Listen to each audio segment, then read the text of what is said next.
말씀 나누겠습니다. 자, 산상순 13번째 마태복음 5장 17절에서 20절까지 말씀입니다.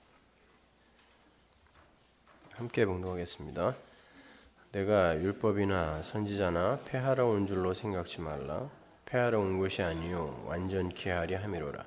진실로 너희에게 이르노니 천지가 없어지기 전에는 율법의 1.1획이라도 반드시 없어지지 아니하고 다 이루리라. 그러므로 누구든지 이 계명 중에 지극히 작은 것 하나라도 버리고 또 그같이 사람을 가르치는 자는 천국에서 지극히 작다 일컬음을 받을 것이요 누구든지 이를 행하며 가르치는 자는 천국에서 크다 일컬음을 받으리라. 내가 너희에게 이르노니 너희 의가 서기관과 바리새인보다 더 나았지 못하면 결단코 천국에 들어가지 못하리라. 아멘. 사실 이 본문이 굉장히 어려운 본문입니다. 발상의 전환이 되지 않은 분들은 굉장히 이해가 안 갈 것이고, 그 패러다임 시프트가 된 분들은 아주 은혜로운 그런 구절이 될 텐데 좀 어려울 거예요. 한번 잘 들어보세요. 우리는 계속해서 예수님께서 이 땅에 오신 이유가 율법과 선지자를 완전케 하려 함이다라는 말씀을 공부하고 있습니다. 개혁신학은 그 율법의 완성이라는 개념을 예수님께서 율법의 세목 하나하나를 다 지켜내심으로 우리에게 전가시켜 주신 것이라는 데 초점을 두어 설명을 하죠. 저도 목회를 처음 시작하면서 율법의 문제를 다룰 때는 늘 그 개혁신학의 테두리 안에서 벗어나지 않기 위해 안간힘을 썼던 그런 기억이 납니다. 제가 초창기에 그런 기독교는 없습니다. 그 설교를 할 때는 저도 똑같이 그 개혁신학의 울타리 안에서 여러분에게 설명해 드렸던 기억이 나실 거예요. 왜냐하면 로이드 존스 목사님이나 아브라함 카이퍼나 조나단 에드워드 등의 그 개혁주의의 수장들이 전부 그러한 견해를 밝히셨기 때문에 감히 거기에 토를 달 수가 없었던 거죠. 근데 성경을 좀 더 깊이 연구하기 시작하면서 구약의 수많은 율법들을 대할 때 전 그 개혁신학의 율법관이 더욱더 명확해진 게 아니라 혼란스러워지기 시작했어요. 먼저 예수님께서 율법을 다 지켜냈다고 했을 때 그 다 지켜내신 율법의 항목의 문제였어요. 구약의 율법은 비단 십계명뿐만이 아닙니다. 성경을 자세하게 보면 하나님께서 이스라엘에게 주신 율법은 수백 수천 개가 넘어요. 자르고 이렇게 계속 나가다 보면 수천 개 수백 개가 넘는단 말입니다. 심지어 잠을 자다가 몽종을 한 남자는 집 밖으로 나가서 해가 질 때까지 들어와서는 안 된다는 율법도 있고요. 돈 구워주고 이자 받으면 안 된다는 율법도 있어요. 그거 다 율법입니다. 그리고 배설을 하러 나갈 때 반드시 삽을 가지고 나가서 돌아올 때는 그 배설물을 땅에 묻어야 된다. 덮어야 된다라는 율법도 있어요. 여자가 한 달에 한 번 반드시 하게 되는 월경, 그걸 지낸 후에도 정결 예식을 행해야 됩니다. 율법입니다. 예수님이 그런 것까지 다 지키셨을까요? 뭘 다 지켰다는 걸까요, 여러분? 개혁신학이 이야기하는 예수님은 율법을 다 지켰다. 세목 하나하나를 다 지켰다. 개혁신학이 그렇게 설명하고 있는데 다 지켰다는 게 뭐예요? 어떻게 다 지켰다는 거죠?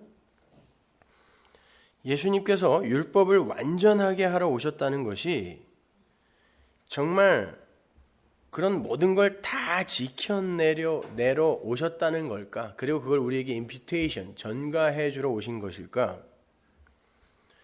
여러분, 예수님께서 완전하게 하신 건 율법뿐만이 아니라 또 선지자도 완전하게 했다 그러죠. 율법과 선지자. 이거를 때로는 그냥 율법이라고도 이야기하고 또 어디서는 율법과 선지자라고 이야기도 하고 그런단 말이에요. 그러니까 예수님이 율법을 다 완전하게 하셨다? 완성하셨다? 이건 율법과 선지자, 즉 구약을 완전하게 하셨고 구약을 완성하셨다는 뜻이란 말이에요. 그러면 구약 전체를 뭘 다 지켰다? 다 수행했다? 그게 무슨 의미예요? 한번 잘 생각해 보세요. 뭐 어떤 의미에서 율법과 선지자를 완전케 하셨다는 걸까요? 예수님께서 율법을 완전케 하셨다는 건 단순히 율법의 세목을 하나하나 다 지켜냈다라는 그런 말씀이 아니라 구약 전체를 예수로 결론 내고 가셨다라는 뜻이에요.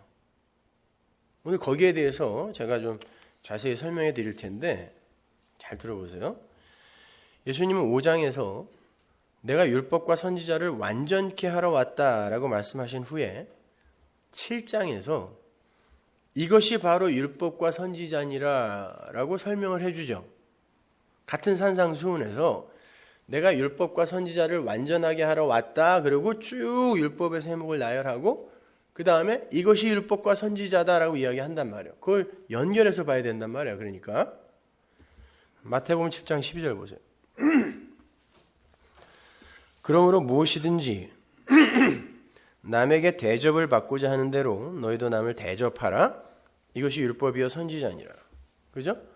오늘 본문에서는 율법과 선지자를 내가 완전케 하러 왔다. 그러고 그 이후부터 뭐 살인하지 말라, 뭐 하지 말라, 뭐 하지 말라, 뭐는 어떻게 해라 쭉 적어 놓은 다음에 이것이 율법과 선지자니라 그런단 말이에요. 그러니까 무슨 말이에요? 요 전체를 다 내가 완전케 하러 왔다라고 이야기를 하는 거란 말입니다. 그 17절에서 내가 율법과 선지자를 완전케 하러 왔다라고 말씀하신 후에 나열되는 게 뭐냐면 살인, 간음, 이혼, 맹세, 원수사랑, 구제, 기도, 금식, 재물, 염려, 판단 여기에 대해서 자세하게 설명을 해주세요. 요건 구약의 10계명에서 하나님에 관한 계명을 쭉 말씀하신다면 하나님이 설명을 해주는데 살인하지 말라부터는 설명이 없고 그냥 제목만 뚝뚝 들어가 있죠. 예수님이 지금 산상수훈에서 그 다음부터 설명을 해주고 있어요. 살인하지 말라는 건 사실 이런 거고 간음하지 말라는 건 사실 이런 거란다. 이렇게 이어지고 있단 말이에요. 하나님이 앞부분 설명해 주시고 예수님이 지금 뒷부분을 설명해 주고 있단 말이에요. 자, 그래서 이건 표피적인 내용으로만 보면요.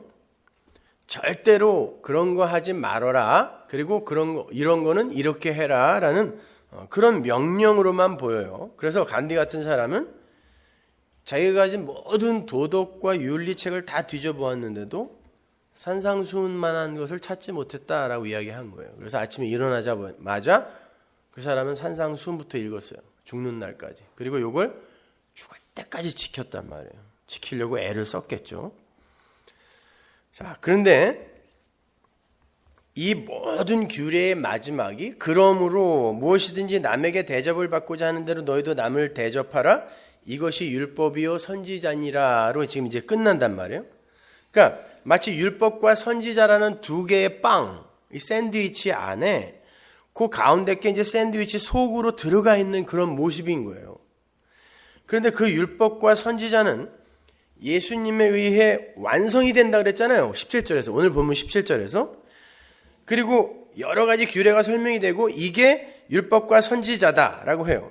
근데 이 율법과 선지자다라는 어절을 수식하는 게 뭐냐면 무엇이든지 남에게 대접받고자 하는 대로 남을 대접하라예요. 그러니까 예수님께서 대접을 받기 위해 율법과 선지자를 완전케 하여 먼저 누구를 대접했다라는 그런 의미가 되죠. 내가 율법과 선지자를 완전하게 하러 왔다. 그래놓고 뭘 막 나열한 다음에 내가 무엇이든지 남에게 대접받기 원하는 것은 그대로 남을 대접해야 한다. 이게 율법과 선지자다 그러잖아요. 그러니까 내가 이 율법과 선지자를 완성하러 왔다라고 하고 쭉 설명해주고 나는 대접했다. 뭐를? 이걸 완전하게 하여 너희를 대접했다. 그러니까 너희도 나를 대접해야 한다. 지금 이 말이란 말이에요. 그러니까 이걸 예수님이 그 안에 가운데 걸 그냥 다 지켰다라고 해석을 할 것인가? 아니면 그 완전케 했다라는 말이 뭔가 다른 의미가 있는 것인가? 우리가 그걸 한번 살펴보자는 말입니다. 자, 예수님께서 다 완성하셔서 이제 우리가 그 율법과 선지자로부터 참소되지 않게 된 건 맞아요. 그죠? 하여튼 다 지켰던 아니면 뭐 다른 의미든 아무튼 그게 완전케 되어서 우리가 율법으로부터 자유롭게 되었고 율법으로부터 참소되지 않게 된 건 맞죠? 그런 의미에서 예수님과 율법과 선지자를 다 지켜내셔서 우리에게 전가시켜 주셨다라고 말을 하면 그건 오케이란 말이에요. 그런데 그 말이 그 사이에 들어있는 세목 하나하나를 완전하게 다 지켜내서 우리에게 전가시켜 주셨다는 말인가? 아니면 다른 의미인가? 여러분, 율법과 선지자가 완성되는 걸 성경이 뭐라고 그러냐면 디카이오 수네라고 하거든요. 그걸 의라 그래요. 의. 왜 제가 자꾸 그 부분에 시비를 거는가 하면 만일 그 내용을 예수님께서 우리의 의를 위해 율법 하나하나를 다 지켜서 우리에게 전가시켜 주셨다라는 것에 초점을 맞춰버리면 우리가 주인공이 되고 예수님이 조연이 돼요. 내 죄를 용서하기 위해 예수님이 수단과 방법으로 쓰이는 게 된단 말이에요. 우린 여태까지 그게 맞는 거 아닌가라는 이런 아담적 발상, 이 사고에 너무 젖어 있어서 이게 왜 잘못된 것인지 고민을 하질 않아요. 거기에서의 주인공은 인간이라니까요.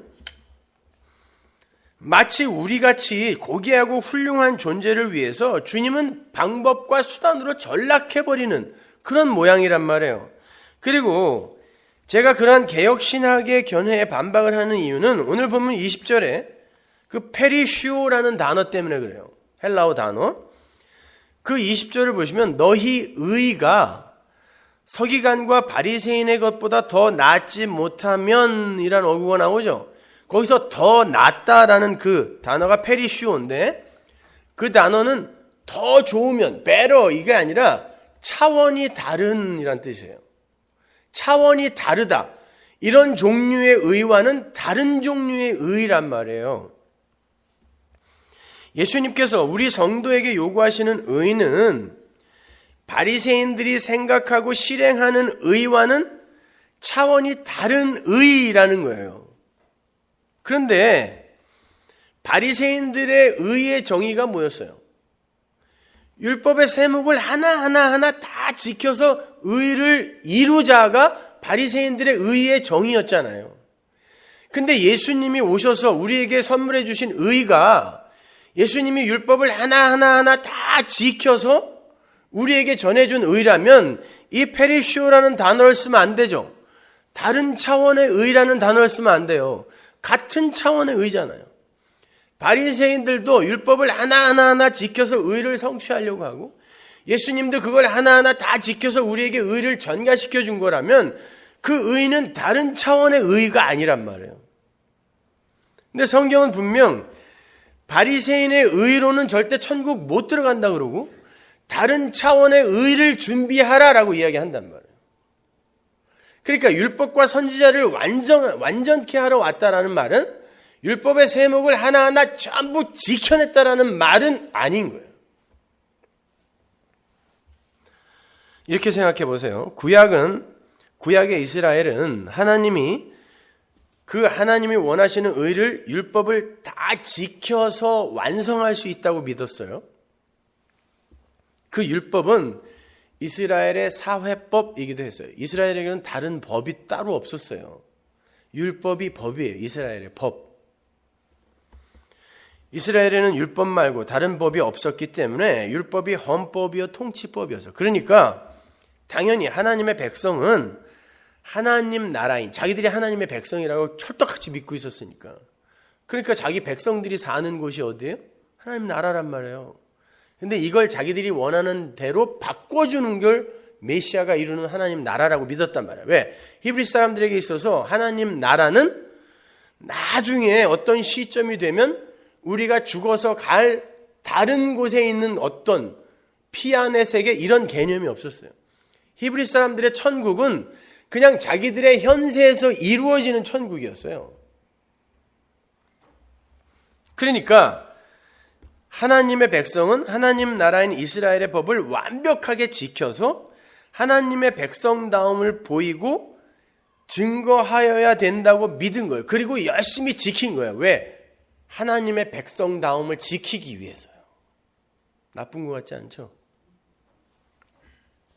그런데요, 모세가 시내산에서 처음 받은 율법의 돌파는 깨져버렸어요. 그게 이스라엘의 최초의 법이었거든요. 근데 그게 박살이 났다고요.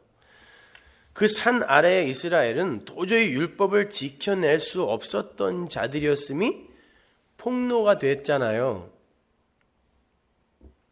그렇기 때문에 이 율법은 도대체 너희들이 지켜낼 수 없는 거야 라고 이렇게 심판을 해버린 거예요. 그래서 첫 번째 법은 깨져버린 거예요. 그리고는 모세라는 중보자의 목숨 건 중보가 있고, 그 모세의 목숨을 담보로 한 새로운 돌판이 이스라엘에 주어지는 거란 말이에요. 그리고 그 두 번째 돌판은 법궤 속으로 감추어져요. 밖으로 나오면 안 돼요. 그리고 그 법이 이스라엘을 끌고 다녀요. 법궤로 둘러싸인 법이 이스라엘을 끌고 다녀요. 이스라엘이 법을 장악하여 지키는 게 아니라 법이 이스라엘을 장악하여 끌고 다녀요. 이스라엘이 어디로 가려면 항상 법궤, 그 법이 그들을 끌고 간단 말이에요. 이스라엘은 매년 대속죄일에 그 율법을 덮고 있는 법궤 위에 점도 없고 흠도 없는 어린 양의 피를 뿌려서 법궤 뚜껑이 피에 완전히 덮이도록 제사를 지내야 됐어요. 그때 이스라엘 전체의 죄가 속해지는 그런 의식이 이스라엘의 대속죄일 행사였죠. 죄가 속해지는 거예요. 어떻게? 법 위에 어린 양의 피가 뿌려져서 그 위가 흥건히 피로 덮여야 돼요. 바로 그 법궤가 이스라엘의 맨 앞에서 이스라엘을 진두지휘를 하는 거예요. 그러니까 그건 한마디로 은혜가 그들을 끌고 가는 모양인 거죠. 법이 아니라 법에 의하면 그들은 다 죽어야 돼요. 왜? 첫 번째 돌판에서 증명이 됐으니까. 그런데 은혜가 그걸 덮어놓고 그 은혜가 그들을 끌고 다니는 형국이란 말이에요. 마치 베드로에게 이제는 네 머리에 띠 띄우고 네가 원치 않은 방향으로 너를 끌고 가는 어떤 힘이 있을 거라고 말씀하신 그 이야기를 하는 것처럼, 바로 그 법궤가 요단강을 건널 때도 앞장을 섰고 여리고가 무너질 때에도 그 법궤가 앞장을 서요. 그때마다 법궤는 대제사장과 연합이 되는 형국으로 대제사장들이 그 법궤를 메야 돼요. 제사장들이 법궤를 메야 돼요. 제사장은 누구의 모형? 예수 그리스도의 모형이니까. 중보자 대제사장이니까. 그죠? 예수와 법궤가 항상 연합이 되어 이스라엘을 끌고 간단 말이에요. 여리고가 무너진 거나 요단이 갈라진 거나 다 구원의 모형이잖아요. 그때마다 법궤가, 은혜가 앞장을 서서 그들을 끌고 간단 말이에요. 그들이 법을 장악하여 법을 지켜서 갈라지는 게 아니에요. 요단이 갈라지는 게 아니라 그냥 은혜가, 대제사장이 물에 먼저 빠지면, 법궤와 함께 빠지면 그들이 요단을 건너고, 제사장이 법궤를 메고 나팔을 불면 나팔 소리에 여리고가 무너지는 거예요. 그들이 뭘 해서 무너지는 게 아니고, 강이 갈라지는 게 아니고, 은혜가 끌고 가는 거예요. 법을 지켜서 그게 무너지는 게 아니라. 그러니까 율법은 하나님의 백성들이 지켜내야 하는 규례와 법규 개념이 아니라 하나님의 백성들을 통치해서, 쉬운 말로 잡아 끌어서 하나님 나라로 인도해내는 하나님의 능력인 거예요. 하나님의 법이 하나님의 영토에서 시행이 되어 그 법에 의해 하나님의 백성이 다스려진단 말이에요. 그러니까 이건 우리의 삶을 이야기하는 거예요. 하나님의 통치, 하나님의 법이 조금 이따 보면 그게 뭔지 나오지만 그 법이 하나님의 백성들을 여러분이죠. 하나님의 나라, 영토에서 국민 주권 영토가 국가의 3요소니까 영토에서 당신의 백성을 다스리는 게 하나님 나라잖아요. 근데 하나님의 통치가 시행되는 하나님의 영토가 어디죠? 여러분 자신이란 말이에요. 여러분이 하나님의 처소고 성전이고 나라니까 바로 여러분 안에서 일어나는 일을 성경이 이야기해 주는 것뿐이에요. 여러분이 하나님 나라예요. 여러분이 하나님의 백성이고 여러분이 하나님의 땅이란 말이에요. 그리고 거기에 하나님의 법인 통치가 내려와서 여러분을 장악하고 다스리는 거. 이게 하나님 나라이며 천국이다를 보여주는 거란 말이에요. 우리가 우리의 쾌락이나 우리의 좋은 것, 우리의 욕심, 욕망을 따라 살 때 이게 얼마나 불행한 것인지를 역사 속에서 깨닫고, 그리고 하나님의 통치가 우리를 끌고 가줄 때 마치 군대에서 하라면 그냥 무조건 하는 거, 그러면 그냥 나올 때 살 두립두립 쪄서 나오는 거, 마음 편하니까 요것을 역사 속에서 경험하고 가는 거예요. 하나님이 시키는 대로 쫓아가는 게 우리가 살 길이구나. 요거를 갈라디아서 3장 11절 보세요. 또 하나님 앞에서 아무나 율법으로 말미암아 의롭게 되지 못할 것이 분명하니, 하나님 앞에서 누구도 율법으로 말미암아 의롭게 되지 못할 것은 분명하다라고 이렇게 확인 도장을 찍어요. 분명히 안 된다는 그거는요.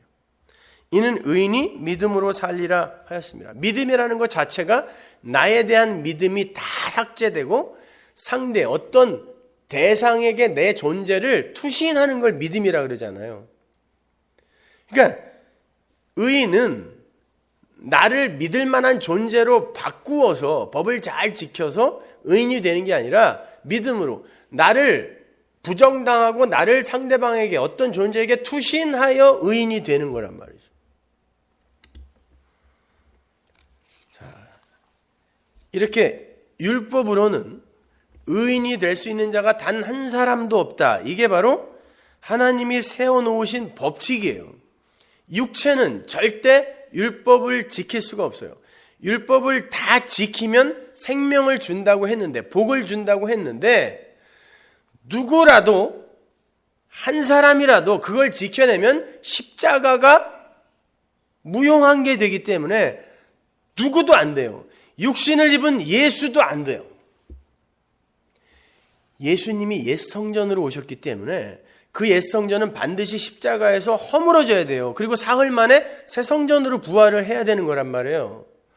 그러니까 여러분이 역사적 예수를 죽이지 않으면, 여태까지 여러분이 믿고 신뢰했던, 우리에게 이런 거 해 저런 거 해라고 했던 공생에 사는 역사적 예수를 여러분 마음속에서 죽이지 않으면 여러분은 진짜 그리스도를 만날 수가 없어요. 그 예수는 십자가에서 부서져야 할 옛 성전으로서의 예수였단 말이에요. 그래서 11조 해, 이거 해, 저거 해 라고 말씀을 하셨던 거예요. 율법 아래 오신 분이기 때문에.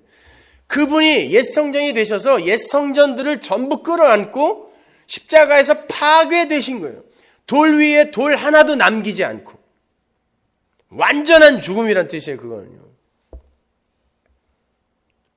그리고는 새로운 생명으로 사는 거예요.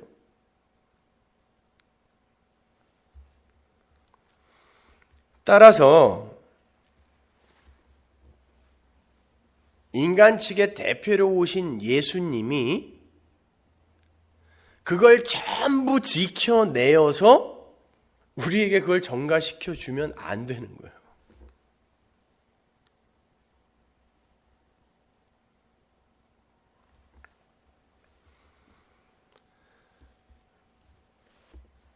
하나님은 누가 잘하나 경쟁을 시켜서 의를 이룬 자들만 하나님 나라로 드리겠다는 그런 의미에서 율법을 준 게 아니라, 율법으로는 하나님의 창조의 능력이 아니고는 그 어떤 존재도 존재일 수 없다는 걸 설명하기 위해서 율법, 그 피조물 측에 그 가능성 추구의 빌미를 줘본 거예요. 가능성이 있다라고 믿지? 그럼 한번 이걸 지켜봐. 가능성 추구의 빌미를 율법으로 줘본 거예요. 근데 누군가가 그걸 완료를 해서 인간의 대표가 그걸 완료해서 인간들에게 전가를 시켜주면 인간의 대표가 해냈기 때문에 모든 인간도 그걸 해낼 수 있는 가능성이 인정이 된단 말이에요. 그러면 안 된단 말이에요. 그럼 십자가가 설 필요가 없단 말이에요. 그러니까 예수님이 그걸 지켜서 완료시키면 안 되는 거예요.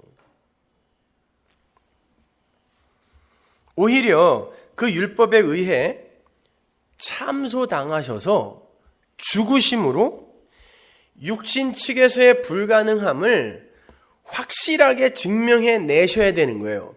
그래야 다시 살리시는 하나님의 능력이 영광으로 오롯하게 드러날 수 있죠. 율법에게 맞아 죽어야 그 맞아 죽은 이 육을 새로운 생명으로 다시 창조해내는 죽음, 없음의 자리에서 창조해내는 하나님의 능력이 영광으로 드러나게 되잖아요. 아들은 아버지의 영광을 드러내기 위해 온 거라니까요.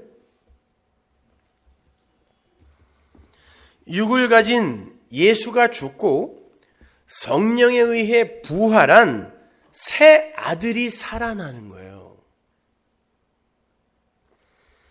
거기에서 드러나는 건 아버지의 능력과 은혜와 영광이에요.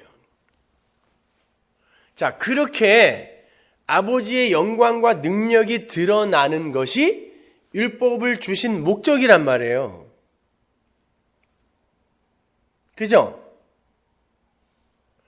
그래서 예수님이 율법에 의해 육은 율법을 도저히 지킬 수가 없네 라고 죽고 모든 인간을 품고 죽는 거예요. 그리고 성령에 의해 다시 부활하심으로 말미암아 하나님의 능력만 영광으로 드러나고 하나님의 능력만 찬송되는 거죠. 그래야 이 율법을 주신 그 율법의 진의가 증명되는 거잖아요. 하나님이 살리시는 거야. 하나님이 창조주야. 이게 드러나는 거잖아요. 그런 의미에서 예수님이 십자가에서 죽고 하나님의 능력에 의해 다시 부활하는 걸 예수님이 율법을 완전케 하셨다라고 하는 거예요.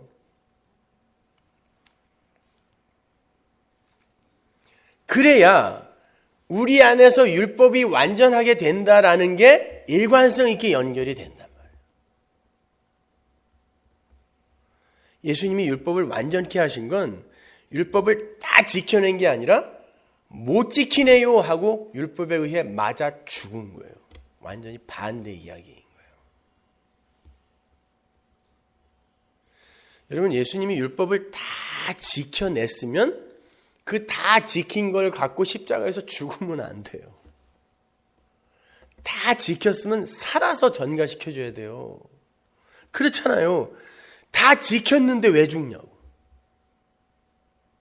그 이야기 아니란 말이에요.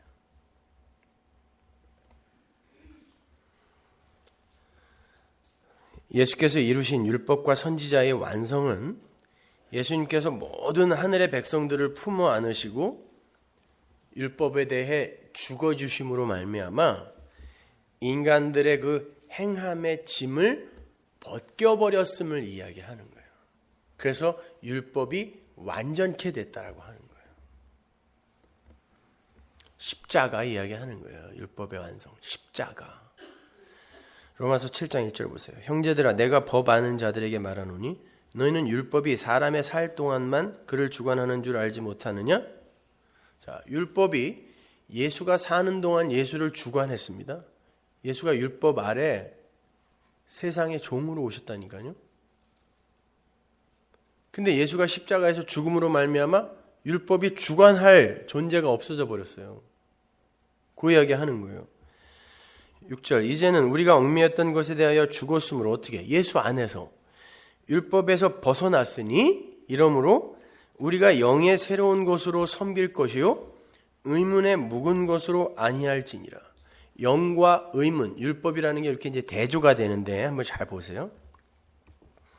예수님께서 율법에 대해 우리를 죽여버리심으로 말미암아 예수를 머리로 한 하나님의 백성 전체가 율법에 대해 자유롭게 됐습니다. 예수께서 율법을 완전하게 하셔서 우리가 예수님의 그 십자가의 삶을, 그 전철을 밟아서 산다 그러잖아요, 성경이. 근데 예수님께서 율법을 다 지켜서 우리에게 주시고 간 거라면 그 전철을 그대로 밟아 살아야 하는 교회, 성도는 예수님이 다 지킨 율법을 죽어라고 쫓아가면서 다 지켜야 돼요. 우리가 예수의 흔적을 갖고 예수가 사신 삶을 살게 된다면, 이게 바울이 이야기하는 바잖아요. 근데 예수님이 율법을 다 지켜서 우리에게 주고 간 거라면 우리는 그 삶을 그대로 정말 어깨에 무거운 짐을 지고 그걸 다 지키는 삶을 살아야 된단 말이에요. 그게 아니란 말입니다, 여러분. 우리는 그렇게 예수 안에서 율법에 대해 죽었기 때문에 율법이 우리를 주관하지 못해요. 율법이 어떤 요구도 할 수 없어요, 우리에게. 왜? 율법에 대해서 죽었어요. 어디서? 예수 안에서. 죽은 자에게 무슨 명령을 해요? 죽은 사람에게 시체한테 가서 뭐 교통 법규를 지키라 그러겠어요? 무슨 착하게 살라고 도덕 윤리 교훈을 하겠어요? 죽었어요. 예수 안에서 십자가에서 우리가 못 박혔다면서요. 그러니까 성경이 전부 관념으로만 동동 떠다니니까 뭔 얘기를 해도 감동이 없어. 우리 죽었어요. 그렇다면 이제 하나님 나라 백성들은 아무 법도 안 지켜도 되나요? 맞아요. 논리적으로 그래요. 아무 법도 안 지켜도 돼요. 그런데 성경에 그 법 말고 또 다른 법이 나와요. 노모스. 완성된 법, 새로운 법이에요. 예수님이 십자가에서 율법에 대해 완전히 죽음으로 말미암아 율법이 메시지로 담고 있는 게 무엇인지를 드러내면서 율법을 완전케 하셨죠. 그리고 나서 이 완전케 된 법이 새로 제정이 됐단 말이에요. 바울의 서신서에 보면 그 새로운 법에 대해서 많이 나오죠. 생명의 법, 성령의 법, 마음의 법, 여러 가지로 이렇게 묘사를 하지만 다 똑같은 말이에요. 노모스, 새로운 법이 있어요. 그런데 그 법이 등장하여 이제는 내가 지켜야 된다라는 그 강박에서는 내가 벗어났는데 새로운 법이 들어오더니 지켜라 라고 하지 않고 너는 내가 끌고 갈 거야. 그리고 이 법이 우리를 끌고 가는 거예요. 이건 완전히 다른 거예요. 겉으로 가시적으로 나타나는 열심과 변화와 성숙의 모습은 비슷해 보일지도 몰라요. 그런데 한쪽은 내 열심을 근거로 하여 지켜야 된다로 가는 거고, 한쪽은 우리의 가능성과 힘과 모든 걸 다 부정해버리고 너는 율법을 완전케 한 예수를 믿어야 되는 거야. 이걸 인정하게 하는 쪽으로 이 법이 우리를 끌고 가는 거예요.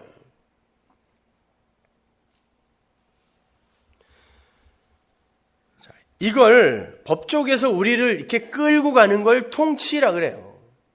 우리가 법을 지켜내는 건 통치가 아니에요, 여러분. 통치는 법이 우리를 장악하여 우리를 끌고 가는 걸 통치라고 해요. 그게 하나님 나라란 말이에요.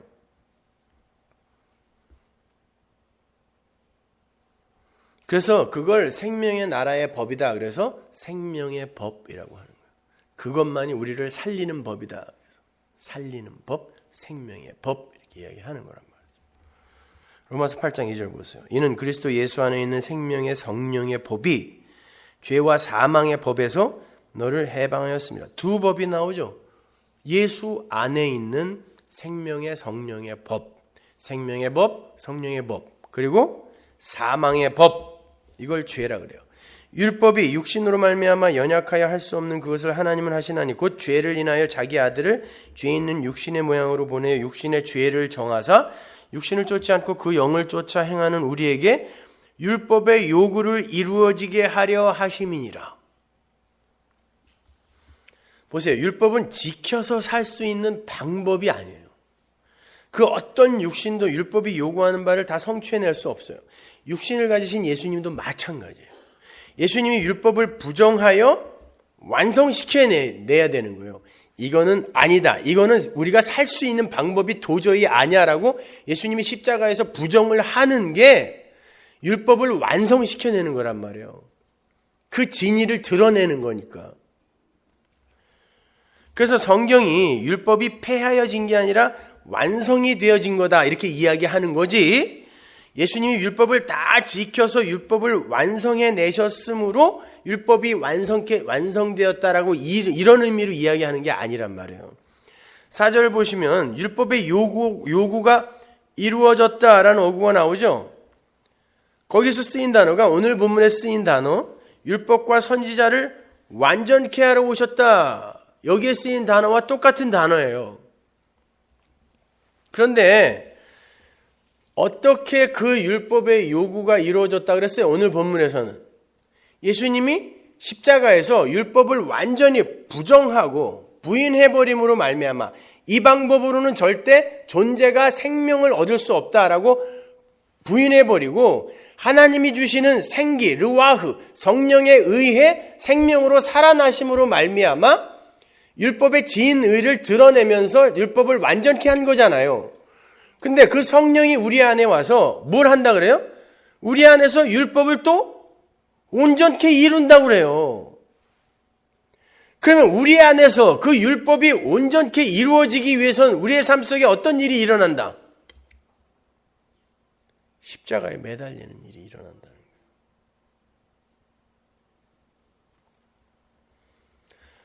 성경을 법으로 지켜내라고 이 말씀을 우리에게 준 게 아니라 모든 성경 말씀, 율법과 선지자는 구약만을 이야기하는 게 아니라 사실 성경 전체, 하나님의 말씀 전체를 의미하는 거예요. 그건 여러분을 십자가에 못 박기 위해서, 십자가에 못 박는다라는 건 법으로는 절대 우리가 생명일 수 없다라는 걸 자각하게 하고 증명하게 하고 설명하게 한다는 거예요. 우리 삶으로, 입으로. 그리고는 성령에 의해서만 우리는 살 수 있는 거야 라는 이 고백을 우리에게 드러내는 게 말씀의 역할, 율법의 역할인 거예요. 율법과 선지자의 역할.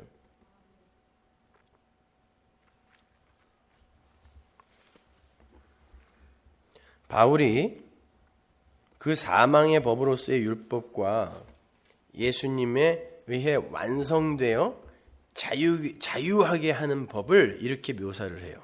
로마서 7장 23절 보세요. 내 지체 속에서 한 다른 법이 내 마음의 법과 싸워 내 지체 속에 있는 죄의 법 아래로 나를 사로잡아 오는 것을 보는도다. 자, 우리 안에 두 개의 법이 공존하죠. 하나는 사망에 이르게 하는 율법이고 다른 법은 마음의 법이라고 그래요. 마음의 법. 그리고 그 마음의 법은 생명의 성령의 법이라고도 부르죠. 그러니까 이런 말이에요. 우리는 오늘 본문에서 율법과 선지자로 표현된 말씀을 대하게 되면 그걸 거듭난 사람도 마찬가지예요. 먼저 율법과 규례로 인식을 하게 돼요. 왜? 우리는 선악과 따먹은 아담들이기 때문에 선악 구조 하에서 살고 있기 때문에 어떤 것을 인식할 때 아담적 사고로 먼저 받아들이게 돼요.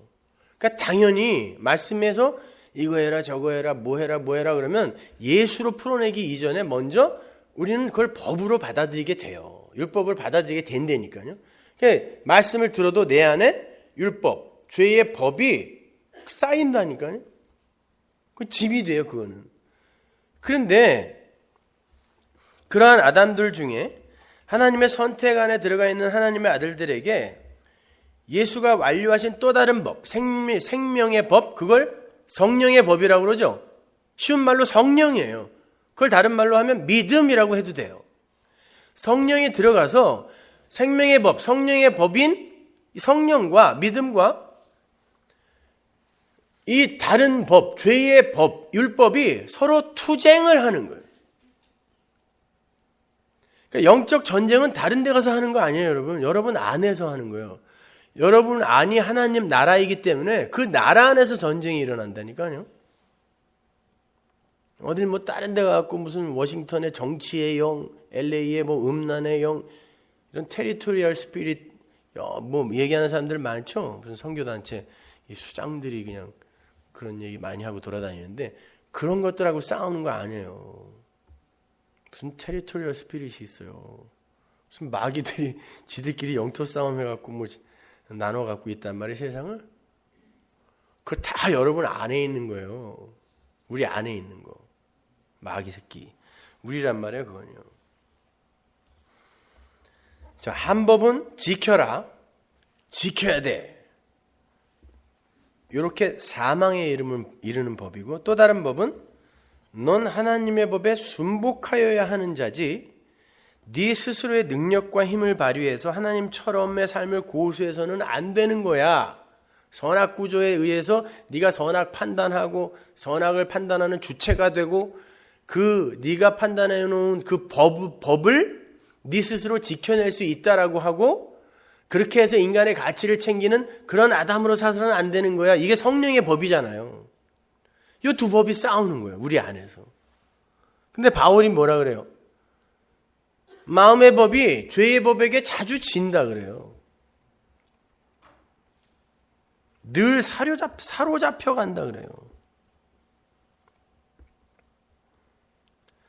예수가 율법을 완전히 지켜서 완성해 내신 것처럼 너희도 열심히 해서 예수의 본을 쫓아가라. 요게 죄의 법이 외치는 거라면 후자의 법, 마음의 법은 너희의 모든 가능성과 힘을 부정하시고 너희가 원치 않는 방향으로, 우리가 원하는 방향은 뭐예요?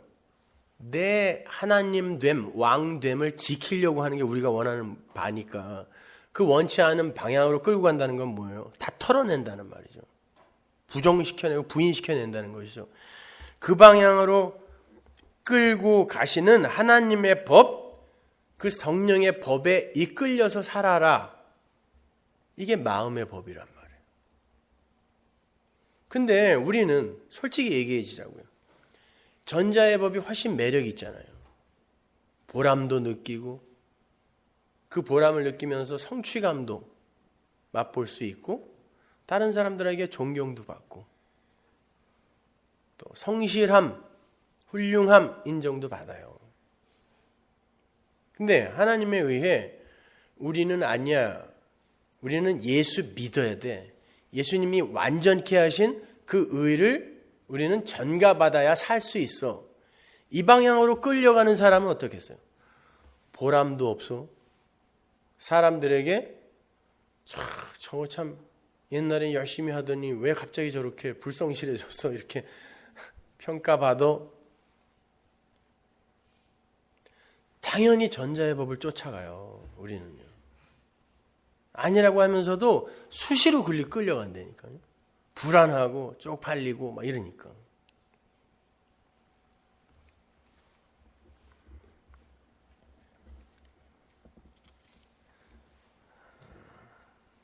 그렇게 그 전자의 법에 의해 우리가 수시로 가는 삶을 살기 때문에 사도 바울이 그렇게 사도의 직분을 수행하는 과정 속에서도 넌 여태 살았냐?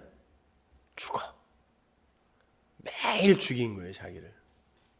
그러니까 스스로 죽였다는 게 아니라 넌 아직도 죽은 자냐? 이걸 매일 폭로당했다는 뜻이에요. 그래서 나는 매일 죽는다라고 하는 거예요, 사도 바울이. 죽은 것 같으면 다음 날 또 살아나 있고 죽은 것 같으면 10분 뒤에 또 살아나 있고 사도 바울이 그러니까 매일 죽어. 매일 죽는데 하도 지겨워. 나중에 어허라 나는 공고한 몸이구나. 이 사망의 몸, 이 죽은 시체의 몸에서 누가 날 좀 건져줘 그러는 거예요. 왜 이렇게 죽은 자의 삶을 반복하여 살아. 누가 나 좀 건져줘. 그러는 거죠. 말려내, 그것도. 죄인 중에 괴수라고 그랬잖아요. 자기를 말려내. 로마서 8장 10절 보세요. 또 그리스도께서 너희 안에 계시면 몸은 죄로 인하여 죽은 것이나 영은 의를 인하여 산 것이니라. 우리 안에 뭐 성령이 있다고도 그러고 여기처럼 그리스도가 있다고도 그러고 그리스도의 영이 있다고도 그러고 여러 가지로 이야기하죠. 다 같은 말이에요. 그거요. 성령이 그리스도의 영이고 그걸 그냥 그리스도라고 이야기를 해도 되고 그래요. 율법을 완전케 하신 그리스도가 우리 안에 생명의 성령의 법, 그리스도의 영, 성령으로 오시게 되면 어떻게 된다 그래요? 우리의 몸은 죄로 인하여 죽은 것으로 드러나고 그러잖아요. 죄로 인하여 죽은 것이나 그리스도가 너희 안에 계시면 너희의 몸은 죄로 인하여 죽은 것이다. 그러나 영은 의를 인하여 산 것이다 라고 이야기한단 말이에요. 그러니까 몸은 죽은 걸로 드러나고 내 안에 성령과 연합한 나만 산 것으로 드러난다는 뜻이에요. 그러니까 영은 우리 안에 따로 존재하고 있는 어떤 객관적 어떤 것, 실체 이런 것이 아니라 성령과 연합된 성령에 의해 장악된 나를 이야기하는 거예요. 장악된 나. 그걸 영이라 그래요. 그래서 인간의 영을 성령, 푸뉴마라는 단어로 막 혼용했었어요. 성령에 의해 끌려가는 장악된 나만 영이에요. 그것만 산 거예요. 그걸 새 성전이라 그래요.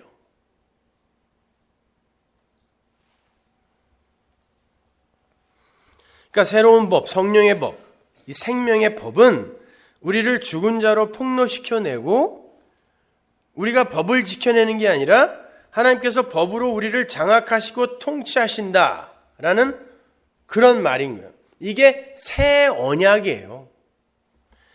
예레미야 31장 27절 보세요. 여호와께서 가라사대 보라 내가 사람의 씨와 짐승의 씨를 이스라엘 집과 유다 집에 뿌릴 날이 이르리니 내가 경성하여 그들을 뽑으며 회파하며 전복하며 멸하며 곤란케 하던 것 같이 경성하여 그들을 세우며 심으리라 여호와의 말이니라. 그때 그들이 다시는 이르기를 아비가 신포도를 먹었으므로 아들들의 이가 시리다 하지 아니하겠고 신포도를 먹는 자마다 그 이가 심같이 각기 자기의 죄악으로만 죽으리라. 에스겔서 18장 이야기가 또 똑같이 나오죠. 여기 나 여호와가 말하노라 보라 날이 이르리니 내가 이스라엘 집과 유다 집에 새 언약을 세우리라. 그 위에까지는 옛 언약이에요. 그러니까요. 옛 언약은 뭐예요? 네가 신포도 먹었으면 너는 네 죄를 갖고 네가 죽어야 돼. 이게 옛 언약이죠. 근데 새 언약을 세우겠대요. 나 여호와가 말하노라 이 언약은 내가 그들의 열조의 손을 잡고 애국 땅에서 인도하여 내던 날에 세운 것과 같이 아니할 것은 내가 그들의 남편이 되었어도 그들이 내 언약을 파였음이니라. 뭘 잘해서 새 언약 주는 게 아니라 니들은 내가 남편이 되어서 끌고 가는데도 불가능하더라. 그래서 새 언약이 필요해 라고 이야기하는 거예요.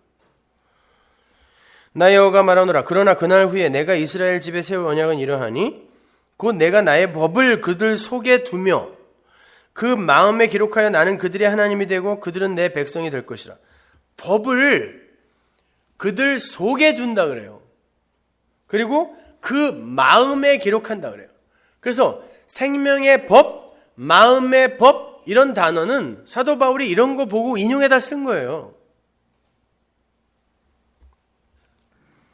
나는 그들의 하나님이 되고 그들은 내 백성이 될 것이다. 그들이 다시는 각기 이웃과 형제를 가리켜 이르기를 너는 여호와를 알라 하지 아니하리니 이는 작은 자로부터 큰 자까지 다 나를 알미니라. 내가 그들의 죄악을 사하고 다시는 그 죄를 기억지 아니하리라. 여호와의 말이니라. 뭘 했다고 여호와의 이들의 죄를 사하고 기억하지 않는다 그래요? 이들이 한 일은 아무것도 없는데 하나님이 법을 그들의 마음속에 둠으로 말미암아 성령을 그들의 안에 둠으로 말미암아 그들이 다시는 여호와 앞에서 죄인으로 심판받지 않게 된다는 뜻이에요. 여기서 그들이 뭐 한 건 아무것도 없어요.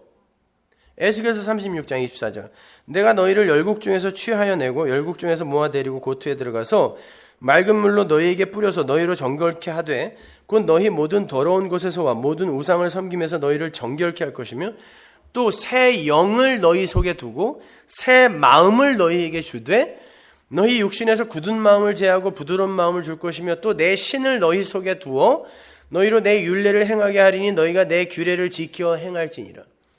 여기서 내 신, 내 영, 이게 다 르와흐예요. 르와. 흐자는 원래 발음 안 하니까. 르와흐. 성령, 콧김, 생기 똑같은 단어. 호흡, 숨 다 똑같은 거예요.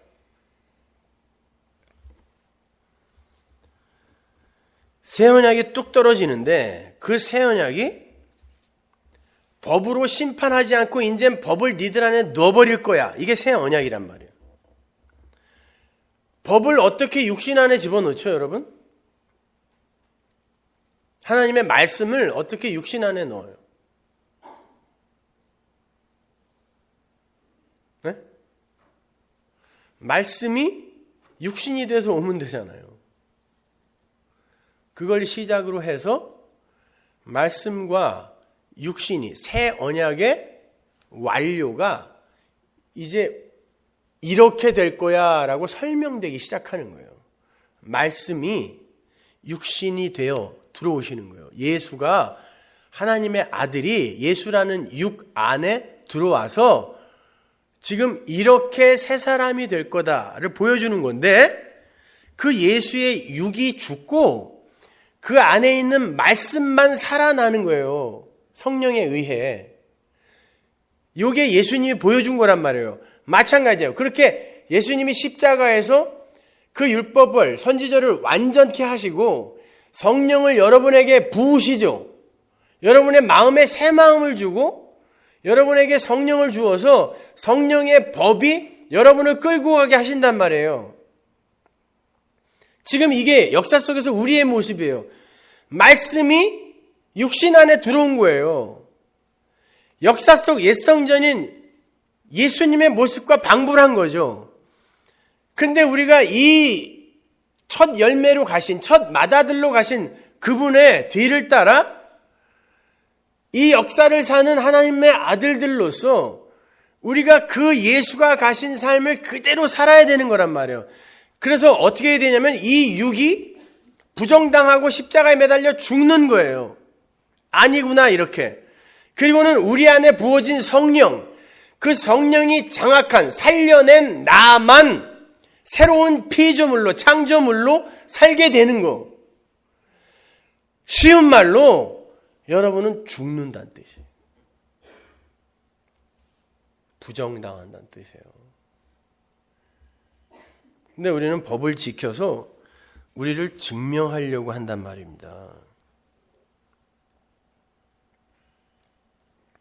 그게 아닌 거예요, 여러분. 여기도 보세요. 내 신을 너희 속에 두어 너희로 내 율례를 행하게 하리니 너희가 내 규례를 지켜 행할지라. 그러니까 내가 신을 주면 너희들이 규례를 명령을 지키게 될 거야. 그걸 힘삼아. 이런 말로 보이죠? 아니에요. 히브리 원어로 보면 내가 너희 안에 내 신을 두면 내 법을 너희 안에 넣게 되면 그것 자체, 그 상황 자체가 율법을 지킨 게 되는 거야 라는 뜻이에요. 그것 자체가 율법이 완성되는 거란 말이에요. 은혜 이야기하는 거예요, 여러분.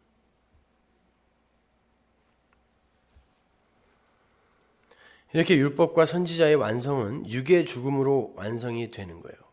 그러한 선지식을 갖고 이제 18절로 한번 넘어가 보자고요. 진실로 너희에게 이르노니 천지가 없어지기 전에는 율법의 1.1획이라도 반드시 없어지지 아니하고 다 이루리라. 얼핏 보면 천지가 없어지는 한이 있더라도 율법의 1.1획은 다 이루어진다. 그러니까 다 지켜. 그런 것처럼 보이죠. 여기서 천지는 우라노스, 카이, 해, 게. 우라노스는 하나님의 처소, 하나님 나라예요. 게는 땅의 나라예요. 둘 다 나라예요. 천지. 이렇게 천지를 처소의 개념, 나라의 개념으로 보게 되면 하나님의 처소, 땅의 처소, 그러니까 하늘의 것이면서 땅의 것을 입고 온 예수, 다른 말로 하늘의 원형을 설명하기 위해 이 땅의 것을 갖고 그걸 메시지로 담아 이 땅에 존재하는 게 뭐예요? 히브리서에 보면 보이는 것은 나타난 것을 말미암아 된 게 아니라 그러죠. 이 역사 전체가, 이 옛 언약 역사 전체가, 구약이라고도 하고, 이 역사 전체가 하나님 나라를 설명하기 위해, 그 말씀, 묵시를 설명하기 위해 이걸 메시지로 담아 뭔가를 설명하는 거잖아요. 그래서 보이는 건 나타난 걸로 된 게 아니라 보이지 않는 어떤 걸 담고 있는 모형이라는 뜻이란 말이에요. 그래서 이 원형을 설명하기 위해 이 모형이 사라져야 원형이 설명되고 그것이 완료되는 거잖아요. 그래서 역사와 모든 이 인생은, 모형은 사라지는 거예요. 그래서 옛 성전이 무너지는 거예요. 옛 성전이 하나님 나라의 모형이라 그러잖아요, 성경이. 어렵죠? 여러 번 들어보세요. 여태까지 한 설교들을 다 이렇게 적으면서 했던 분들은 그 의미 하나하나가 다 머릿속에 있기 때문에 이해하기 쉬우실 텐데, 그것들이 지금 정리가 안 된 분들은 이게 무슨 얘기인가 그럴 거란 말이에요, 지금. 그러나 여러분이 이건 꼭 아셔야 되는 거예요.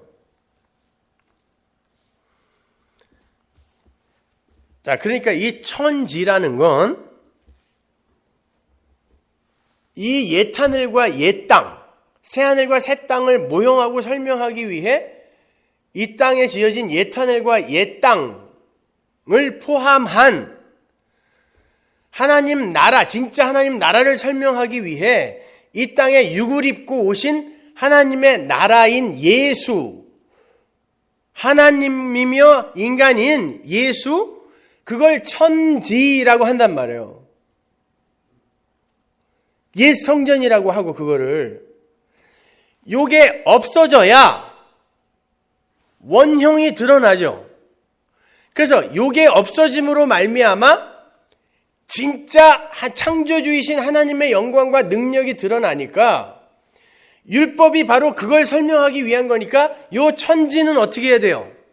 사라져야 되는 거예요. 그래서 천지가 없어질 때까지, till이라는 단어예요, 그거는요. 천지가 없어져야 율법의 1.1획이 완성되는 거다라는 뜻이에요. 쉽게 말해 예수가 죽어야 하나님 나라는 완성된다, 이런 뜻이에요. 그게 요한계시록에서는 옛 하늘과 옛 땅이 왕창 다 날아가고 새 하늘과 새 땅이 오는 걸로 그려지는 거예요. 새 하늘과 새 땅을 또 교회라고도 하고 거룩한 성이라고도 하고, 그건 여러분이잖아요. 그러니까 성경이 뭐 복잡한 거 이야기하는 것 같지만 아니에요. 그냥 하나님 나라 이야기하는 거예요. 결국은 한 이야기만 한단 말이에요. 그러니까 참것이 오기 전에 사라져야 하는 그 모형으로서의 유한한 이 현상계, 이게 천지란 말이에요. 예수님이 그 모습으로 오셨기에 천지가 사라져야 율법의 1.1획이 완성된다, 이루어진다라고 하는 거란 말이죠. 자, 그렇게 하늘의 처소로, 그리고 땅의 처소로 오신 예수를 천지, 하늘과 땅이라고 불러요. 그 모형으로서의 육이 십자가에서 멸해져 사라져야 이제 이 설명하는 모형이 사라지고 원형, 실체가 온단 말이에요. 그걸 성경이 천지는 사라진다, 그때까지 에오스, 그때까지 율법의 1.1획은 사라지지 않고 다 이루어진다. 천지, 첫 것들은 사라진다 그러고 실체는 사라지지 않는다. 율법의 1.1획이 상징하고 있던 그건 사라지지 않는다, 다 이루어진다, 이렇게 대조하고 있단 말이에요. 여기에서 1.1획은 단순히 그 기표가 담고 있는 그 내용의 완전한 성취, 1.1핵이라도 그냥 다 이루어져야 돼. 이렇게 그 기표가 담고 있는 그런 내용의 완전한 성취를 말하고자 선택된 단어들이 아니에요. 1.1핵이라는 단어가 여기서 1점, 이오타는 알파벳 중에 히브리 알파벳 중에 가장 작은 요다 점이 이렇게 점 하나 있어요. 히브리어 아는 사람은 아시겠지만 요다 점 이렇게. 그래서 히브리 말은요 이렇게 원본에다가 파리가 똥만 싸고 가잖아요. 말이 완전히 달라져요. 그래서 오역이 많은 거예요. 그 점 하나에 뜻이 완전히 달라진다니까요. 그 요다예요. 그 점이. 그러니까 가장 작은 그 요드. 그 단어는 아주 지극히 작은 것, 가장 작은 것을 가리킬 때도 써요. 요드라고. 이오타. 히브리 사람들이 아주 가장 작은 거, 최상급의 작은 거예요. 단어 자체가. 그리고 일획이라고 번역이 된 그 케라이아는 뿔이라는 의미를 가진 단어예요. 뿔. 그 뿔이라는 개념은 히브리 사람들에게 있어서 구원을 의미하는 대표적인 언어예요. 그 케라이아와 같은 어원을 가진 케라스가 어디서 쓰였는지 한번 찾아드릴게요. 누가복음 1장 69절. 우리를 위하여 구원의 뿔을 그 종 다윗의 집에 일으켰으니. 요 뿔, 요게 케라스예요. 뿔, 일획. 거기서 쓰인 단어. 그러니까 1.1획이라는 건 단순히 기표로서의 율법의 작은 항목을 가리키는 게 아니에요. 물론 하나님의 이 율법, 그게 가리키고 있는 그건 완전하게 완성될 거야 라는 의미에서 1.1획 그 요드, 뿔, 케라이스 요 단어를 쓰기도 하지만 그 안에는 다른 더 깊은 메시지가 들어있단 말이에요. 지극히 작은 자로 오셔서 지극히 작은 자를 놓치지 않고 결국 하나님이 선택한 자는 다 구원해내고야 마는. 그래서 1.1획도 사라지거나 포기되지 않는다는 거예요. 그래서 뿔, 구원이라는 단어가 1점이라는 단어와 붙어 있는 거예요. 지극히 작은 자로 오셔서 가장 작은 자로 오셔서 가장 작은 자로 보이는, 그래서 소자라고 하잖아요. 성도들을. 성경이 지극히 작은 자라는 말 성경에 많이 나오죠. 그 단어들인 거예요. 그 구원의 이야기, 그걸 1.1획도 사라지지 않고 그 구원은 완료된다 이런 뜻이에요. 완료된다. 뭐에 의해서? 천지가 사라지는 거에 의해서.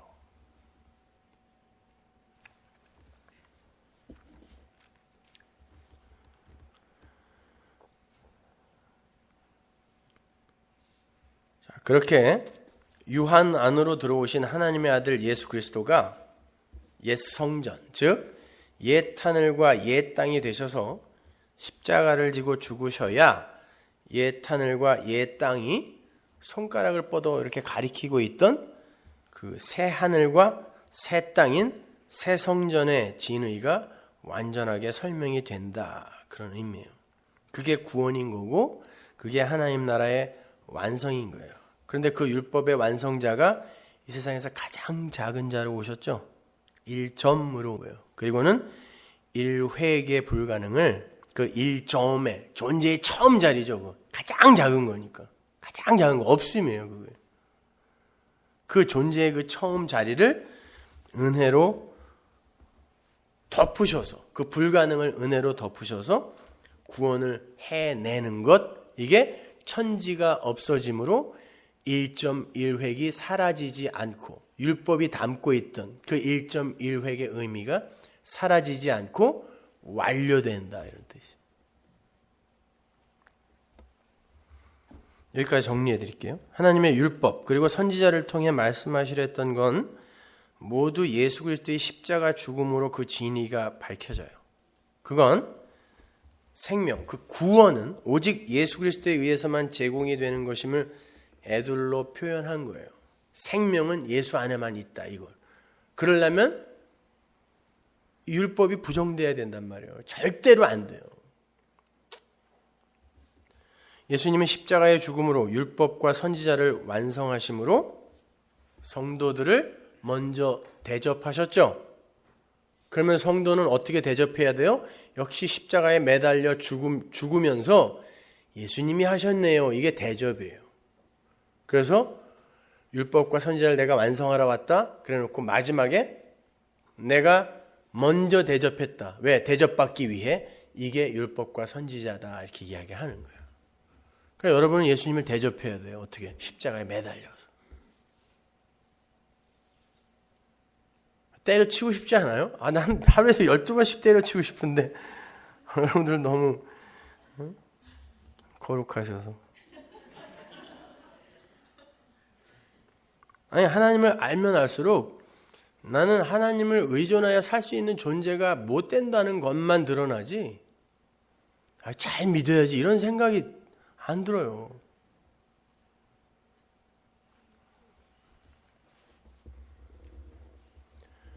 성도들에게 성령이 내려오세요. 예수님의 대접으로 말미암아. 성령은 그리스도의 영이죠. 그리스도의 영이, 성령이 우리에게 와서 죄에 대하여 의에 대하여 심판에 대해서 책망한다 그랬어요. 구약에서는 죄가 뭐예요? 행함을 안 하는 거. 행함에 의해 죄와 악과 선과 의가 갈라지잖아요. 근데 성령이 오시면 죄와 선과 악과 의 이런 게 예수 믿고 안 믿고로 갈라지죠. 완전히 죄가 이제 다른 게 되는 거예요. 율법 아래에서는 뭘 하고 안 하고로 죄가 판단이 되는데 성령이 오시고 난 이후에는 예수 믿어 안 믿어 이걸로 죄다 아니다가 판별이 된단 말입니다. 그러니까 예수를 믿는다는 건 뭐예요? 너 죽은 놈이야 산 놈이야 이거 묻는 거거든요. 저는 예수 없으면 죽은 자입니다. 이 사람이 죄에 안 짓는 거예요. 내가 왜 예수만 믿어야 돼요? 저도 열심히 해볼게요. 이 사람이 죄 짓는 거예요. 그러니까 정말 예수 잘 믿어야 돼요, 여러분.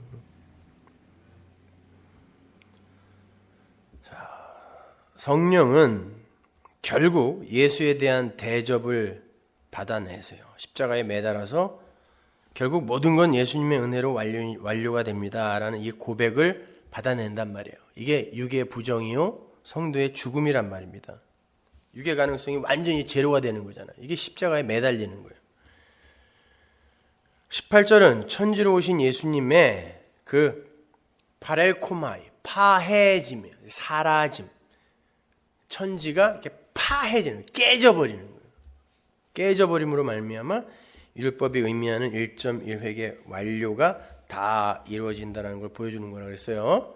1.1획은 가장 작은 것으로 오신 예수에 의해 완료되는 구원의 현실을 그려내는 소재라고 그랬습니다. 거기까지 이해가 가시죠? 그 이해를 갖고 19절로 가보란 말이에요. 끝났어요 이제 다.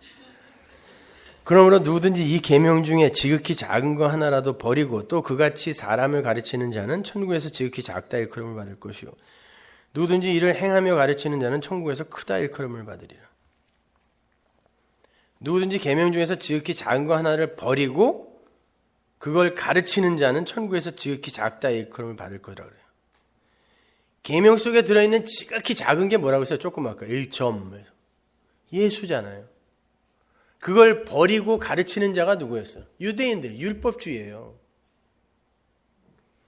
그리고는 우리는 큰 자입니다 그랬죠. 그들이 사실은 작은 자라는 거예요. 그런데 말씀을 법으로 받아서 그걸 열심히 행함으로 옮기는 자는 세상에서 볼 때 굉장히 큰 자처럼 보이잖아요. 근데 그 안에 들어있는 예수는 은혜의 예수이기 때문에 작아 보인단 말이에요. 그게요. 그래서 지극히 작은 자라고 하는 거예요. 은혜의 예수님을. 은혜는 그렇게 사람들에게 홀대를 받습니다. 누가복음 9장 48절 보세요. 저희에게 이르시되 누구든지 내 이름으로 이 어린아이를 영접하면 곧 나를 영접하며 또 누구든지 나를 영접하면 곧 나 보내신 이를 영접함이라. 너희 모든 사람 중에 가장 작은 그이가 큰 자니라. 너희 모든 사람 중에 가장 작은 그이가 누구겠어요? 이 말씀하시는 예수겠죠. 그이가 큰 자다.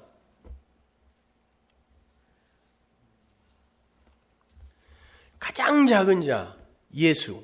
요거예요. 율법 안에 요 예수가 들어있는데 요걸 버리고 그걸 명령과 규례로만 설명을 하고 가르치면 바리새인들이 선생이었잖아요. 율법사, 서기관들 다. 그러면 너희들은 천국에 합당하지 않은 자란 뜻이에요. 왜냐하면 천국엔 작은 자가 없거든요.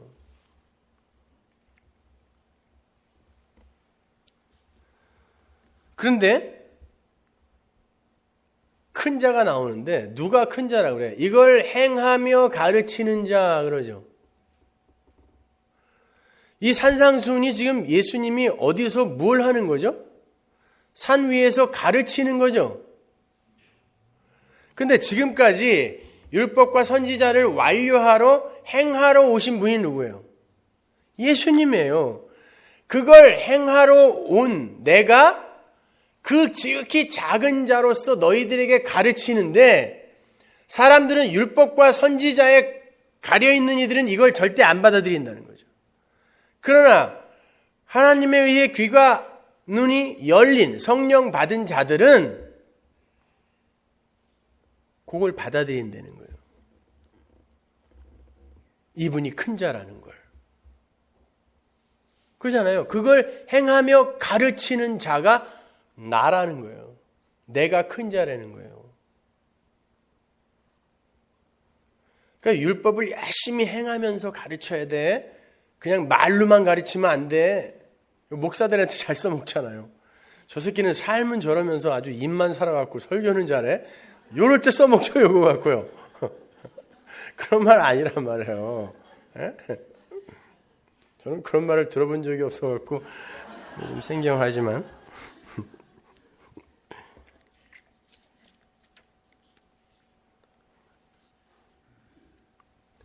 인간은 법의 주체가 되어서는 안 돼요. 법의 주체, 즉 선악의 주체는 하나님이셔야 되는 거예요. 법의 주체라는 건 법을 제정하고 그 법을 지켜내는 것까지, 법으로 통치하는 것까지 다 하는 걸 법의 주체라 그래요. 근데 인간이 선악과를 먹고 법도 지들이 만들고 지들의 선악 구조 안에서 그리고 그 법도 자기들이 지킬 수 있다라고 법의 주체로 서는 거. 이게 역사예요. 이건 죽어야 되는 거 이게요. 근데 이게 우리 안에 있단 말이에요. 딴 데 있는 게 아니라. 인간이 법의 주체가 되면요. 인간들은 반드시 선과 악, 의와 불의를 지들이 구분해내는 심판자의 칼을 맹폭적으로 휘두르게 돼 있어요. 인간들의 법의 주체가 되면요. 그리고는요, 그걸 지켜낸 그 팩트를 갖고 자기의 권력으로 삼아요. 그 인간의 힘입니다. 인간이 깨끗하게 살고 성실하게 살고 훌륭하다 인정받으려고 하는 게 왜 그런 줄 아세요? 그게 힘이기 때문에 그래요. 그리고 그걸로 체제를 구축해요. 나라를 구축하는 데 사용한단 말이에요. 그걸 에너지 삼아서. 그래서 인간이 법의 주체가 되면 안 된다고 하는 거예요. 그 나라는 부서져야 되는 건데 그걸로 나라를 공고히 하고 구축하면 어떻게 해요? 새하늘과 새 땅으로 살아나야 되는데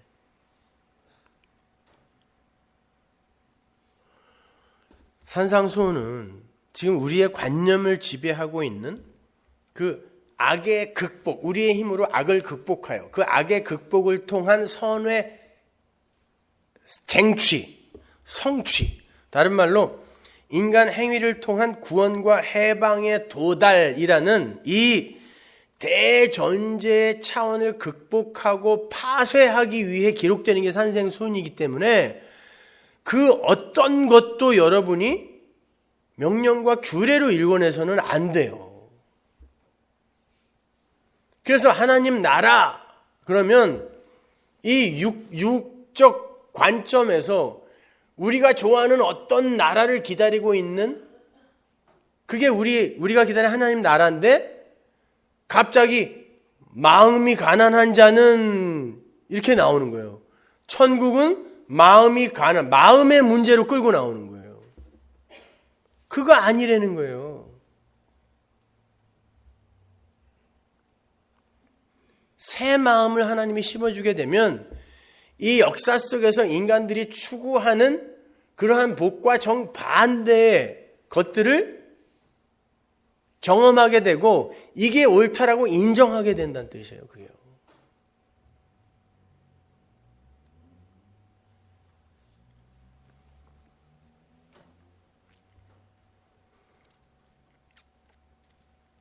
누가복음 16장 15절 보세요. 예수께서 이르시되 너희는 사람 앞에서 스스로 옳다 하는 자이나 너희 마음을 하나님께서 아시나니 사람 중에 높임을 받는 그것은 하나님 앞에 미움을 받는 것이니라. 사람들한테 칭찬받는 건 하나님 앞에 미움받는 거라고 그러죠. 율법과 선지자는 요한의 때까지요. 그 후부터는 하나님 나라의 복음이 전파되어 사람마다 그리로 침입하느니라. 여기서는 데포넌트 동사가 아니에요. 마태복음에 보면 천국은 침노를 당한다라고 했을 때 그건 데포넌트 동사거든요. 그러니까 수동태의 모양을 갖고 있지만 능동태로 해석을 해야 되는. 근데 여기서는 그냥 중간태란 말이에요. 무슨 말이에요 이게요? 17절. 그러나 율법의 한 획이 떨어짐보다 천지에 없어짐이 쉬우리라. 똑같은 말이 나오는데 무슨 말이 나오냐면 하나님 나라의 복음이 전파되는데 사람마다 그리로 침입하려고 한다 그러죠. 선지자 요한의 때까지는 구약이니까 그럴 수 있다는 거예요. 근데 그 후로부터 복음이 전해지는데 사람들이 여전히 천국을 자기들이 침노에 들어가려고 애를 쓰더라는 것이죠. 뭐해서? 율법을 지켜서. 그때 뭐라 그래요? 17절. 그러나 절대 안 된다는 거예요. 그거는요. 아무리 시도해보라는 거예요. 사람마다 모든 인간이 라는 뜻이거든요. 모든 인간이 그걸 시도를 하는데 그러나 절대 안 된대요. 율법의 한 획이 떨어짐보다 천지에 없어짐이 쉬우리라. 율법의 한 획, 구원의 뿔, 이 구원의 일은 절대 그런 식으로 너희들이 추구하는 그런 방법으로 절대 이루어지지 않을 거라는 거예요. 그래서 구원의 뿔 1.1획은 안 떨어진다는 거예요. 천지가 없어짐으로 그 구원의 뿔, 그 1획은 완료되는 거지. 니들이 천국을 침노에 들어간다라고 하나님의 그 작전과 계획이 취소되거나 변개되지 않아라는 뜻이에요. 이게 힘들어요. 어렵죠? 그래서 비밀이에요. 성경은 사람들이 못 알아먹게 써놓은 거예요. 누구나 읽어서 이해할 수 있게 써놓은 책이 아니라니까요. 하나님이 이사야 보내면서 뭐라 그래요? 가서 말씀 전에 못 알아듣게 그러잖아요. 못 알아듣게 귀 막어 그러잖아요. 그러니까 말씀을 전하면 사람들의 귀가 막혀야지 하나님의 백성만 알아들어야 돼요. 무슨 소리인지. 그러니까 속으로 저 새끼는 왜 이렇게 쉬운 말도 어렵게 해 그러지 말고요. 다 어려운 거예요 원래가. 근데 알아듣는 분은 또 알아듣잖아요. 그러니까 또 다 알아듣는 척 이렇게 또 괜히 웃음으로 모면하려고.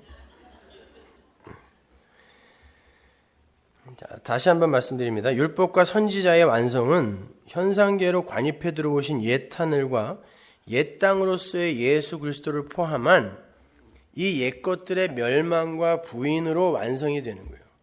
그래서 예수님께서 십자가에서 죽으시면서 다 이루었다라고 말씀하시고 다 이루었다. 같은 단어. 그리고 그 율법과 역사와 함께 운명하시는 거예요. 근데 그게 다 이루어짐이라 그래요. 마찬가지예요. 여러분 안에서 그것들이 다 이루어지기 위해서는 여러분이 운명하셔야 돼요. 그러니까 예수 믿는 건 매일매일 조금씩 두들겨 맞아서 죽는 거예요. 그러니까 힘들죠. 우리가 조금 전에 찾아 읽었던 로마서 8장 4절을 다시 보세요. 육신을 쫓지 않고 그 영을 쫓아 행하는 우리에게 율법의 요구를 이루어지게 하려 하심이니라. 자, 율법의 요구가 우리 안에서 일어난대요. 언제부터? 성령이 우리에게 오시면요. 그러면 성령을 받은, 말씀이신 예수 그리스도의 영을 받은 우리가 법을 품은 자로 이 세상에서 살다가 가면 예수님이 가신 그 길을 그대로 가야 되는 거예요. 근데 예수님의 삶을 성경이 뭐라고 하는지 보세요. 갈라디아서 3장 13절. 조금만 힘을 내세요. 다 왔어요. 그리스도께서 우리를 위하여 저주를 받은 바 되사 율법의 저주에서 우리를 속량하셨으니 기록된 바 나무에 달린 자마다 저주 아래 있는 자라 하였습니다. 예수님이 왜 단두대도 아니고 아니면 갈기갈기 찢어지는 무슨 능지처참도 아니고 십자가에 달렸는가? 그 당시에는 십자가에 달아야만 저주라는 단어를 쓸 수가 있었어요. 저주받은 자. 그래서 나무에 달리는 거거든요. 근데 예수님이 저주를 받았다 그래요. 언제까지? 나면서부터 십자가에서 매달리기까지의 전체의 삶이 저주의 삶이었어요.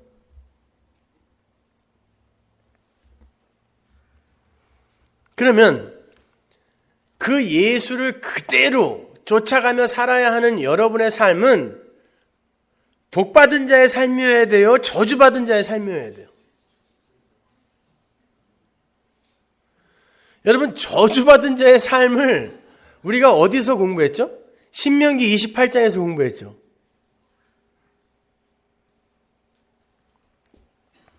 그 신명기 28장에 나오는 그 내용을 그대로 누가 경험했는지 아세요? 사도 바울이 그 신명기 28장 15절 이하의 저주의 목록에 나오는 단어들을 끌어다가 자기의 고난을 설명합니다, 여러분. 고린도후서 11장 22절 보세요. 저희가 그리스도의 일꾼이냐? 정신없는 말을 하거니와 나도 더욱 그러하도다. 내가 수고를 넘치도록 하고 옥에 갇히기도 더 많이 하고 매도 수없이 맞고 여러 번 죽을 뻔하였으니 유대인들에게 40에 하나 감한매를 5번 맞았으며 3번 태장으로 맞고 1번 돌로 맞고 3번 파산하는데 일주야를 기품해서 지냈으며 여러 번 여행에 강의 위험과 광도의 위험과 동족의 위험과 이방인의 위험과 시내의 위험과 광야의 위험과 바다의 위험과 거짓 형제 중의 위험을 당하고 또 수고하며 애쓰고 여러 번 자지 못하고 줄이며 목마르고 여러 번 굶고 춥고 헐벗었노라. 이거 예수님이 다 살다 가신 내용인데 여기 보면요. 시내의 위험과 광야의 위험이라는 뜻이 단어가 나오죠. 이게 신명기 28장 15절 이하에 한번 보세요.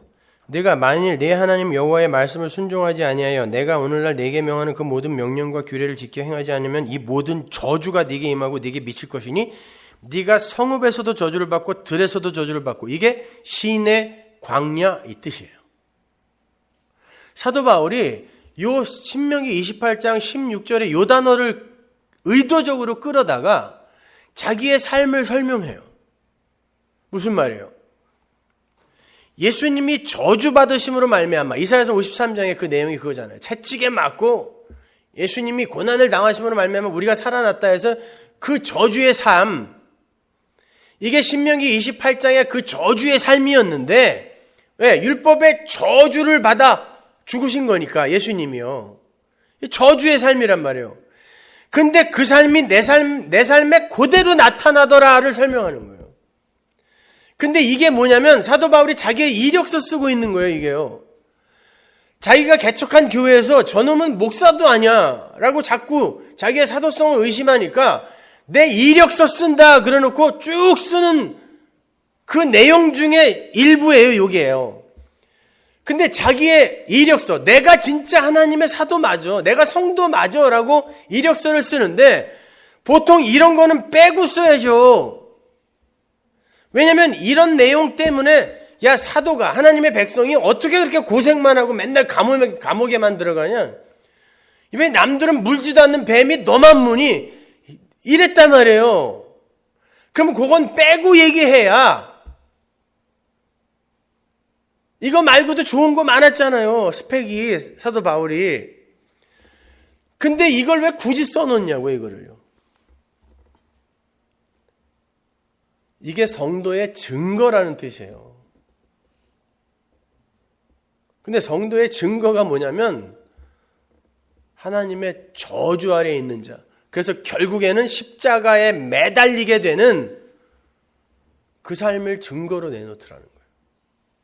사도 바울이 내가 그 삶을 살았다라고 하는 거예요. 그러니까 보세요. 신명기 28장에 그 내용들이 니네 율법 잘 지켜 그럼 복 줄게 이 내용이에요. 그게요? 아니 니들은 이 세상에서 율법의 저주, 그 저주로 십자가에 매달려 죽는 삶을 살게 될 거야. 그거 이야기해 주는 거예요. 근데 그걸 냉장고에 그냥 바리바리 붙여놓고 들어가도 복을 받고 나가도 복을 받고 떡반죽 끓이기 복을 받고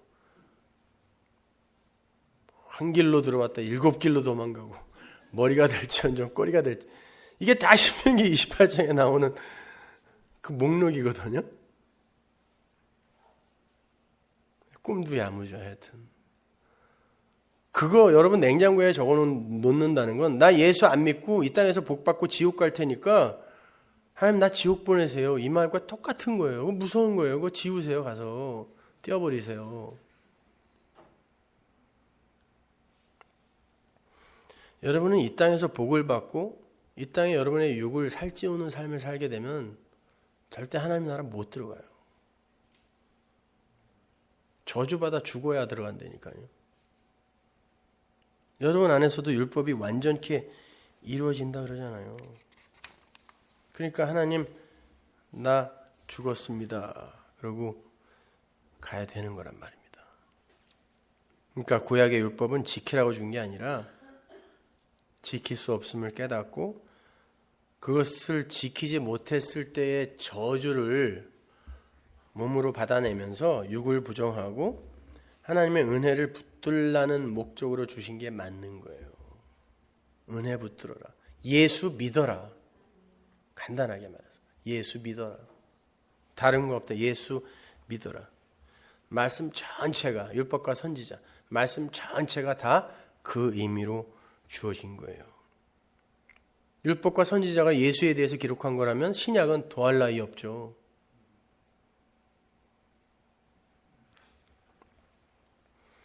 예수께서 율법을 완전케 하시기 위해 육을 부정당하고 십자가에 그 육을 매다신 것처럼 우리에게 그 말씀이 완료로 침노에 들어오게 되면 우리도 역시 십자가에 매달리는 삶으로 끌려가게 되는 거야. 그게 말씀대로 사는 거예요. 말씀에 의해, 법에 의해 끌려가는 삶. 이게 말씀대로 사는 거예요. 말씀을 지키는 게 아니란 말이에요. 열심히 죽으시고 열심히 부정당하세요. 그게 마음의 새로운 법, 성령의 법, 성령을 받은 이들의 삶인 거예요. 그 삶 속에서 경건하고 싶다, 깨끗하고 싶다, 거룩하고 싶다, 지향성이 나와요. 왜 안 나옵니까? 그게요. 반드시 나와요. 왜? 예수를 우리가 안다면 그리고 그분께 감사한 마음이 있다면 그분이 그렇게 미워하신 죄가 우리에게도 지긋지긋해야 되는 거예요. 사실은요. 근데 어떻게 그런 마음도 없고 이제 망고땡이다 맘대로 살아야지 여기서만 머물 수 있냐고요. 그거 아니란 말입니다. 여러분. 그런 지향성 그 안에서 또 나는 왜 이러지? 이렇게 또 절망하고 그러나 그럼에도 불구하고 나는 이렇게 살면 불행할 수밖에 없어. 아니야. 예수가 이끄는 삶을 살 거야. 또 가보기도 하고 이렇게 왔다 갔다 하면서 그냥 결국 마지막에 예수 만나서 그냥 하나님과 예수와 연합하여 하나님의 아들로 살게 되는 거예요. 그러니까 너무 대단한 걸 기대하지도 마시고 잘 끌려가면서 사세요. 기도하겠습니다. 하나님 은혜를 감사합니다. 이제 하나님 저희들에게 은혜의 말씀을 주셨는데 우리에게 그게 은혜가 되지 못하고 짐이 되어버리고 말았습니다. 하나님, 그 마음에 아들이 있는 자들, 그들의 귀에는 이 말씀이 사랑과 은혜로 들려질 것입니다. 아버지 하나님, 만약에 이 말씀을 은혜로, 선물로, 사랑으로 듣지 못하는 이들이 이 가운데 있다면 그들의 눈과 귀를 열어주옵소서. 그리하여 이 말씀이 짐이 아닌 자유를 경험케 하고 평안과 기쁨을 경험하게 하는 그런 하나님의 선물로 여겨지게 하여 주옵소서. 예수님의 이름으로 기도합니다.